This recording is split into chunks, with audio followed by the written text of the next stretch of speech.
believe that there's another level of virtuosity on brass instruments and trombone in particular that we can start to unlock as new generations start to learn skills and do drills based around these flexibility and articulation principles. Pretty soon I'll be coming out with my routine, the exercises I do every single day, just fully notated out in like a over 50-page document. Um, Within that document, I kind of touch on every aspect of trombone playing.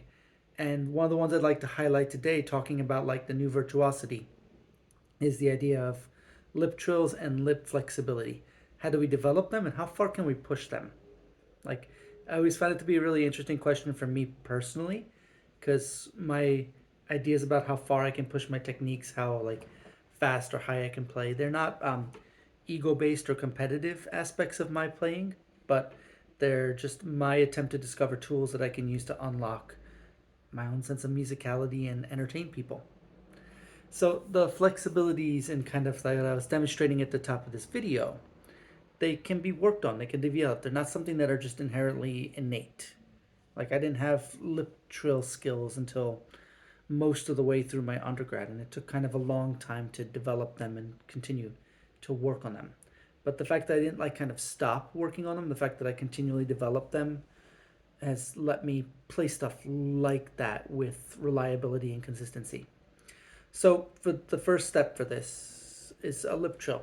Um, a lot of people have a hard time kind of going between two notes and figuring out the beginning of the technique. It's that, but just really fast.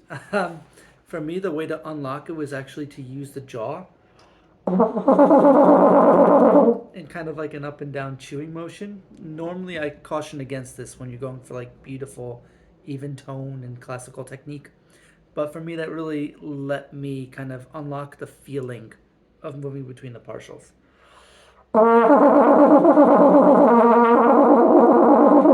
Now, moving the jaw, you can hear it's kind of like all over the place. It doesn't really sound accurate.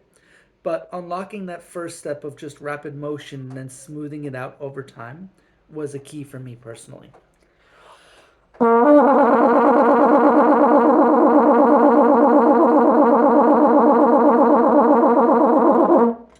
And eventually it becomes easier and easier to smooth it out.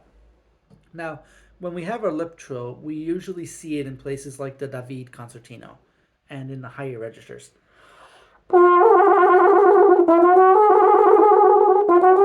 So when we tend to think of lip trills, we tend to think of lip trills in the higher range.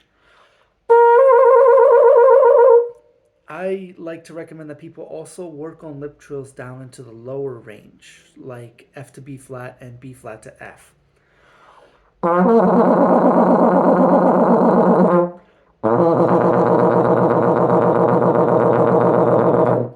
The idea being, if you can get a pretty good low lip trill on that B flat and F, the higher ones are just going to feel kind of easier and easier. Step two for this, for me, might be more of like extending the lip trill two partials up and down. So,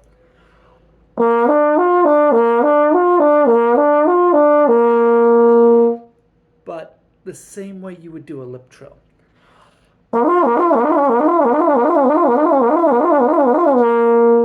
It's kind of tricky to even out at first, and there's always work that can be done with increased consistency in it.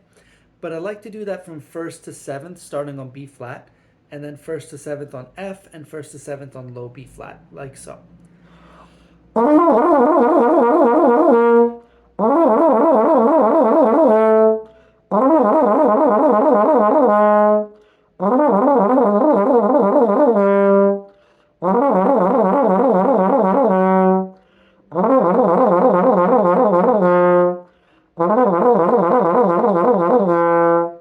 Now, if you're listening carefully, you should be trying to hear the middle note the most. I find that the middle note is the easiest one to kind of skip. Let's do it in third position. If you do it like that, you're kind of not hearing that da, that middle C. Da da dee da dum. So when we're doing it, we want to go to speed where we can still kind of hear that middle note.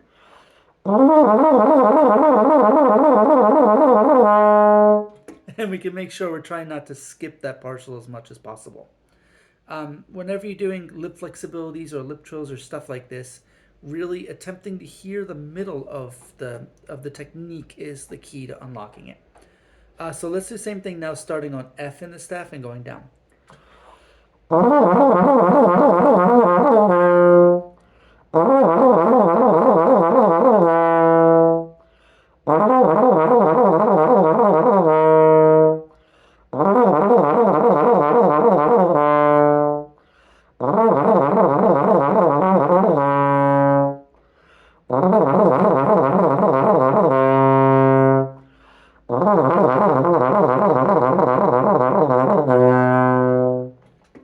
Not perfect, but that's not the point of this. The point of this is to gradually refine it over time. You can think of it like taking a large chunk of marble and gradually making a sculpture. You keep needing to chip away until you have the shape of the object you're making. What I would hear in my own playing, what I would ask myself to do more of, is to make sure that the bottom note reestablishes cleanly and fully when I'm done with the end of the exercise. So if I go ba da da da da da da yeah, to me that's a little too slow. I don't want to have that yeah at the end. Let's go da da da da da da da da right back into full tone.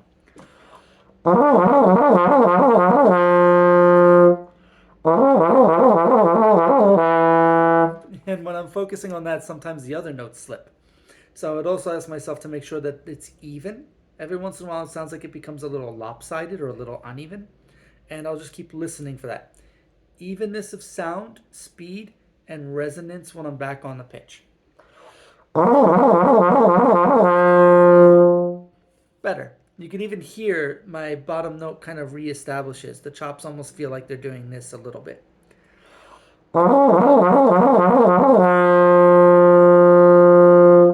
Better stability, but it costs a little bit of the flexibility.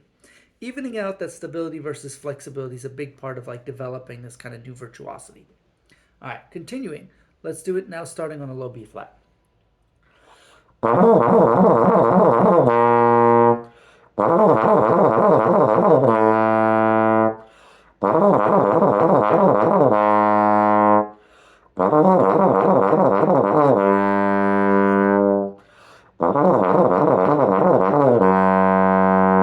I'll do that one over again.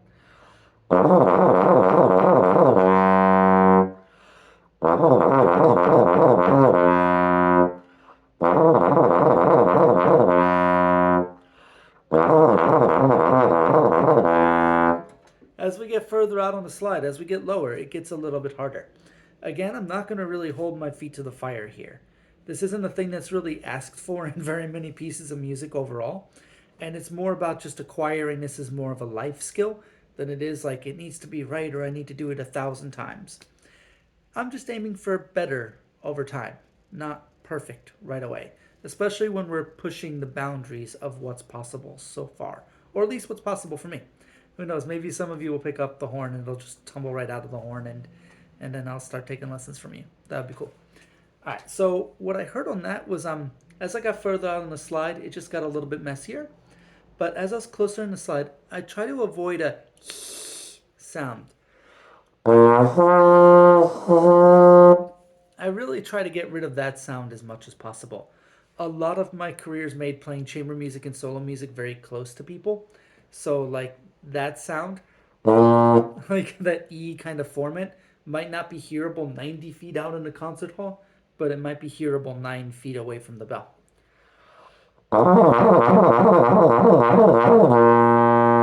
See, just like a little bit of focus sometimes is all you need to really tighten it back up. I heard less of it there. And when I do this exercise tomorrow, like because I do these exercises kind of every day, when I do tomorrow, I'll just try to keep that in mind in like my mental practice journal. Now we can take these ideas even further. We can do 4 notes at a time, as many notes as we want.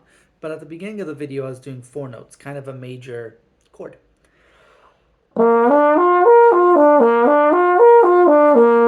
Now, if you know the trombone well, I'm skipping a partial. I'm skipping the 7th. Because that's a different sound. That would be a 5 note, like trill. What we do with that is sometimes, we just learn how to do skip trills.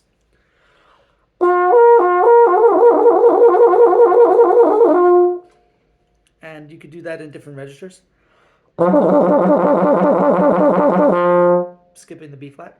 And then B flat to B flat, the octave in the low register, skipping the F.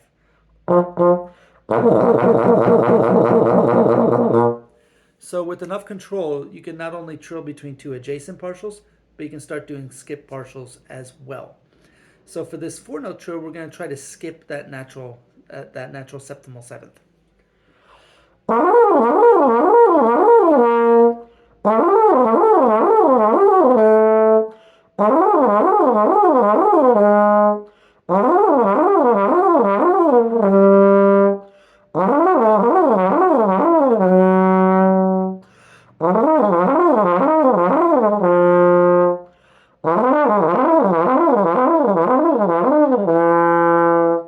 Alright, in 7th position, I caught a little bit of the 7th, and it got a little bit of that kind of that frictive sound of the air.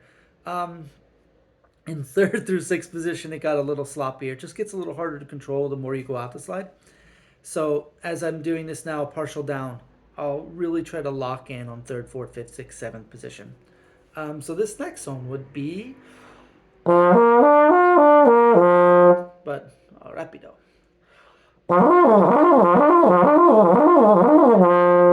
I want to keep my tongue low, try to keep the frictive air out of it.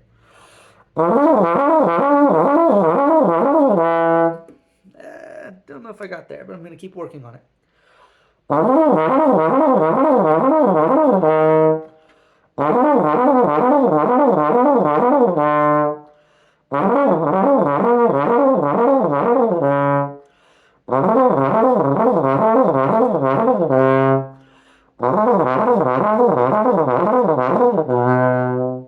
On the way back down on that last one, I definitely skipped over most of the partials.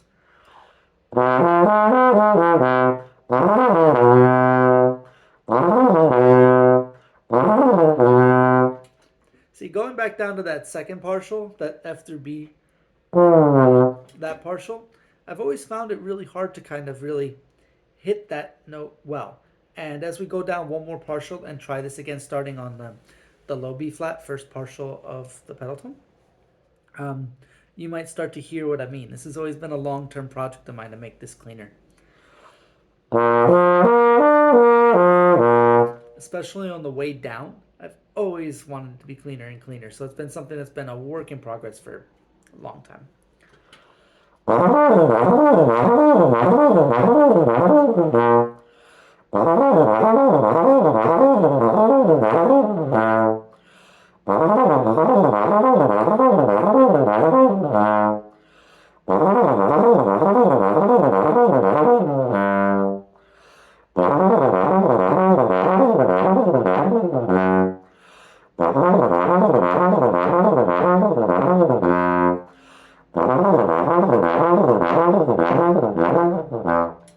See, down in 7th position, I'm not really sure how much of that I got.